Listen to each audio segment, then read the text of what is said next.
Hi kids, it's Science with Sonic, and this is Screencast number 5, I believe. And my guess is you're here because you got my latest remind message letting you know that I might just be giving you some test questions. So the whole point of today is to give you a little extra review, some special review, if you will, for this coming test on Monday. Cell structure and function. So I will do, in fact, that. I will give you some actual test questions, and I'll give you some insight and some ways to prepare for this test that you're not going to get through the study guide or study strategy. I'm hoping the sound is pretty good. I'm trying a new way to do these videos, as you can probably tell by the intro. So if the sound quality isn't quite up to snuff, we'll work on that. So we'll get right to it. First of all, I wanted to show you one of the things I'm incorporating into this test are some pictures without any labels, and I want you to be able to identify the organelle. So, as with any of my videos, I think it's smart to be able to practice pausing, rewinding as much as necessary. And given the fact that this is not homework, this isn't part of a weekly assignment agenda, you don't have to take any notes, but you can if you want. The first thing that I'm going to do is I'm going to run through a couple of pictures of some organelles from a cell. And feel free to take notes again, but the goal here might be to go ahead and pause, see if you can name it, and then continue with the video. So, to start, kids, can you tell me what this organelle is? Go ahead and pause. Hopefully you got that right. This is the Golgi bodies or Golgi apparatus or the Golgi complex. Next organelle. Towards the center of the cell, the arrow is pointing to it. What is that organelle? And second question, what's the organelle within it? So the round circular structure, and then what is the round circular structure inside? That, of course, is the nucleus, and inside is the nucleolus, the so-called control center of the cell. Oh, and by the way, Golgi apparatus packages materials to be transported into and out of the cell. Nucleus tells the cell what to do. And within the nucleus, specifically the nucleolus, we have the chromatin. Now, the chromatin is not a big part of this particular test, but it's important for you to know that the chromatin is essentially the DNA, the genetic material of the cell, but also it's the instruction manual, if you will. It tells the cell what kind of cell it is.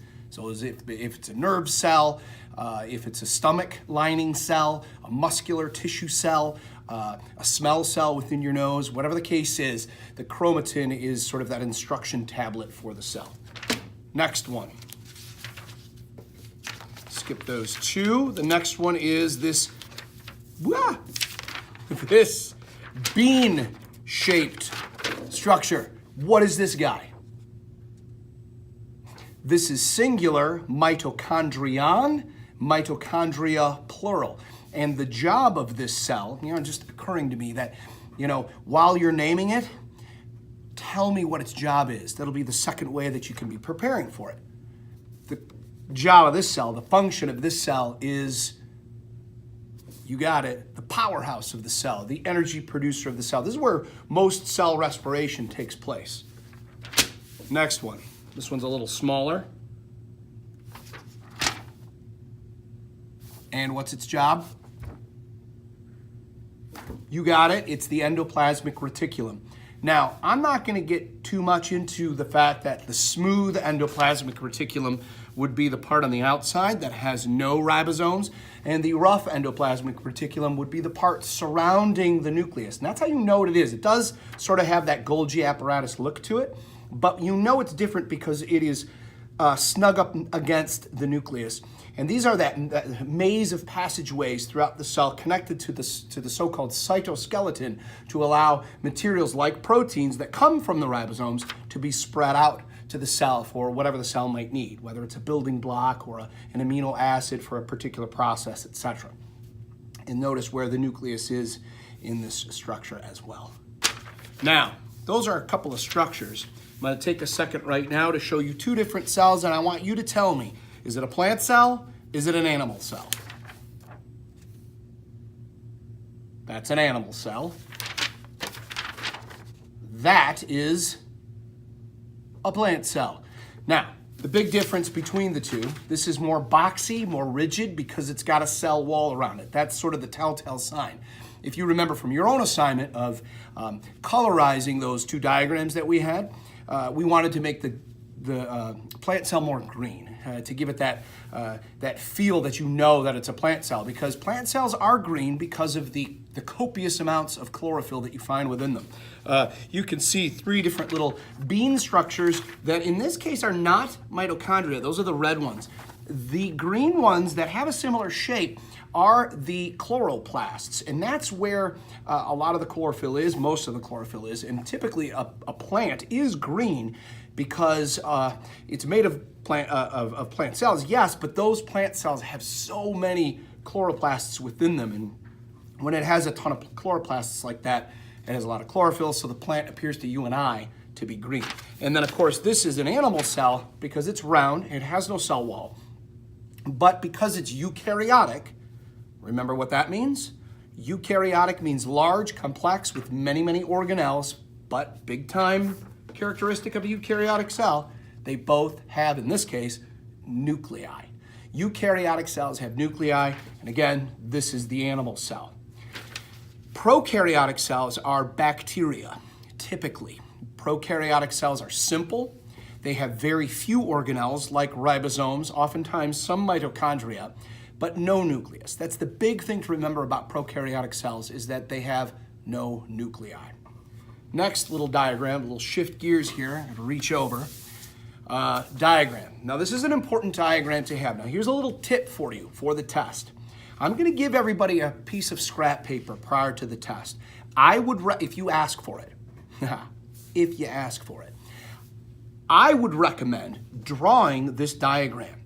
It will help you answer so many different questions, because the concept of how photosynthesis and respiration are cyclical in nature, the products of one create the reactants of the other, or the raw materials of the other, and it can get confusing.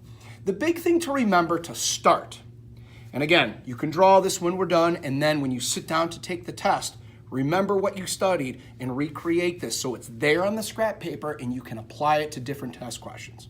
But the bottom line is, remember what the job of each of these processes is. Number one, photosynthesis is to create food for the cell. That's its job. Respiration is to create energy for the cell. That's the thing that you got to remember. So let's start with photosynthesis. Now, I understand only plants undergo photosynthesis. All living things undergo respiration. So here's the thing.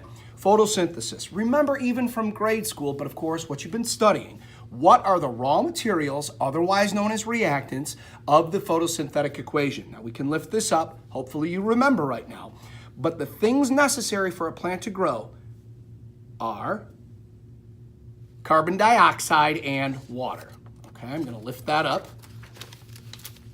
Okay, so those are the raw materials or the reactants of photosynthesis. They're necessary for the plant, using sunlight and chlorophyll, to be able to create food. Now, what's that food called? That food is called glucose. Glucose or sugars. So I kind of gave it away, but what are the actual products of photosynthesis? The products of photosynthesis are sugars, as I mentioned, otherwise known as glucose. That's the food for the plant. And the other thing is, think about what plants do for us. We live in symbiosis with plants. They produce the oxygen that you and I need to breathe. Now notice how this cycle works. Because conveniently, respiration for all living things, whether it's plants or animals, require the same things that photosynthesis creates. So oxygen and glucose are what an animal or even the plant needs for respiration. And that process, respiration, which is, yes, to produce energy, but as a byproduct, it produces water and CO2. Think about what we exhale. And those, conveniently, are what are necessary for photosynthesis. And photosynthesis produces oxygen and glucose, which is necessary for respiration, which produce CO2 and water, which is necessary for photosynthesis, and so on. So it is a cycle. Remember that they are opposite processes. The reactants of one are the products of the other. Now, on this test are a couple of questions. Here's the actual test. Ooh. The actual test had some questions from last year. I looked at the most commonly, the questions most commonly answered incorrectly, and then also from our homework quizzes. I'd go over those homework quizzes, by the way. Let's see. Oh, look at this. I don't remember if this was answered incorrectly or not, but take a look at this diagram. You see that diagram? That's a diagram of the endoplasmic reticulum. What are those little dots all over it? It's the rough endoplasmic reticulum. They are the protein factories, the ribosomes. Very good. All right, so let me take a look. Who was the guy who first looked at cells and gave it the name that we all recognize now as cells? That gentleman's name was Robert Hooke. He looked at cork underneath the cell. Now, I'm going to get to this guy in a second. I'm just looking at, this is where the test question is. I'm asking you specifically for structures on the microscope on the test itself. So we'll come back to that in a second. But again, I don't want to get too far off because I want to talk about the questions that were most commonly answered wrong. Now take a look. Here's the first one.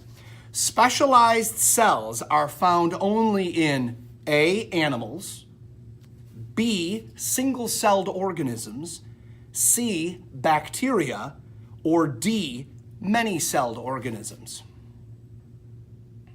The answer to that question, and again, pause, rewind, whatever. Specialized cells, what that means, first of all cells in eukaryotic organisms, so organisms that have trillions of cells that are very, very complex. Specialized means cells designed for specific jobs within that organism. Specialized cells are found in many-celled organisms. Animals, yes, but also in plants. So you have to remember, and in fungi as well, funguses, if you will. So all of these different many-celled organisms, they all have specialized cells. Next question, why, wait, hang on a minute. Selectively permeable, no, that one is not, I'm not so much worried about. Again, the products, you're gonna get the four key questions. What are the products of photosynthesis? What are the raw materials of photosynthesis? What are the products of respiration? And what are the raw materials of respiration? So you need to know products and raw materials for both photosynthesis and respiration. And people are getting those wrong. Even on the open note homework quiz, people are getting those wrong. I really would go over those and draw the diagram. You'll ace those if you get those right. What product of plants through photosynthesis is necessary for animals to survive, for all living things to survive? The answer to that is either water, oxygen, CO2, or sugars. And the answer is, remember, it's the product of photosynthesis. The answer is oxygen. Plants do not produce water. Plants use water. That question was answered incorrectly quite a few times. Let's see. Which term refers to the movement of materials through a cell membrane when energy is required? That would be active transport. Which term refers to the movement of water particles through a selectively permeable membrane without energy? Osmosis, not diffusion. Now, diffusion is the movement of particles from an area of high concentration to an area of low concentration. Osmosis is a version of diffusion. But whenever you see the term water with regard to high-low movement, you're talking about osmosis. Let's see, another question. How does photosynthesis benefit heterotrophs? How does photosynthesis benefit heterotrophs? Is it A, adds CO2 to the air, B, creates food that they can eat, C, eliminates harmful sugars, or D, creates clean water? The answer to that one is creates food that they can eat. As you know, we, a living thing, we as humans, eat plants. Plants can't be plants without the process of photosynthesis. Let's see. The stage of respiration that releases most of the energy in glucose occurs in which organelle? Nucleus, chloroplast, cytoplasm, or mitochondria? Mitochondria. Let's see. Dun, dun, dun. No, we're not doing any of those questions. This test actually has a couple of things. I need to edit this a little bit. There's some questions in here that are not part of our test. Okay, here's an interesting one. I have a question here that says, here, I'm just gonna show it to you straight up off the bat here. This question has to do with osmosis, and I want you to remember our egg experiment, because if you remember from our egg experiment, we took the egg, put it in vinegar, shell dissolves, and then after the shell dissolved, we placed it in water. And via osmosis, area of high to area of low concentration, so where there was a lot of water and not as much water, inside the egg, the water went in, so the egg inflated a bit. Then we took that egg and we placed it in corn syrup. And when we placed it in corn syrup, the water went from the egg, area of high concentration, to its surrounding environment, the corn syrup. So the egg actually sort of shrunk is not the right word, and really deflated is not the right word, but it emptied itself through that selectively permeable membrane, so it was just a bag with a yolk in it. And then we took that bag with a yolk in it, it's hard to call it an egg anymore, placed it back in water, and it ballooned back up again. So the question here is, now hopefully you can see this, there are 3 blood cells here, and it says, this A is the normal shape of a red blood cell. B, this is a cell that has shrunk because water has moved out of it by osmosis, kind of like our egg when it was in corn syrup. And then C, this cell is swollen with water that has moved back into the cell itself. So it's the original, it shrunk, and then it got bigger or even swollen. So the question that refers to it, it says, what happens to the shape of a red blood cell when it is placed in a solution with a high salt concentration? So you have 3 choices here. I just gave you 3 choices. It doesn't change, it swells as water moves into the cell, or it shrinks as water moves out of the cell. Which do you think it is? So the answer is C. It shrinks as it moves out of the cell, because the implication is that the concentration of water on the outside of it is lower because it has such a high salt concentration. So the water moves out of the cell and actually shrinks. I believe this covers all of the actual test questions that I wanted to share with you. The one thing that I will tell you, and I will remind you, something that we've talked about countless times before in class, a couple of basic tips when it comes to taking any multiple choice in particular, a multiple choice test, but any test in general. Number 1, use previous questions, use the totality of the test to help you on questions later on in the test. If you answer a question and you know you got it right, and there's content in that question or an answer to the question, something is worded a different way, or it has a relationship to that previous question, use it. If you answered a question on photosynthesis over here, on number 25, there might be another photosynthesis question. Make sure you apply it, and certainly do not spell anything wrong. If you have something spelled correctly earlier in the test, use it later. The other thing is, and I've said this many, many times to you, when there are 4 choices, the first thing that you must always do is eliminate the one that you know it isn't. There's always going to be an answer, an A, B, C, D selection, one you know it can't be. Then from that point, you've already narrowed and increased your chances of getting it right because you've narrowed it to 3. Then reduce it to a 50-50 shot. Make sure you eliminate 2 you know it isn't and give yourself a 50-50 shot. Remember, Always read the entire question. Read A, B, C, and D first, and don't rush. Don't be so quick. I'll be a bugger, and I'll put the one that you want to answer A first, the first one you read, and it isn't the right one. So be careful. Take your time. Anyway, thank you for watching. And I got to tell you, folks, you don't have to like or subscribe. It's really okay. My job here is to teach, not to entertain. But this has been Science with Sonic, and I hope you learned something today. See you on Monday, and good luck.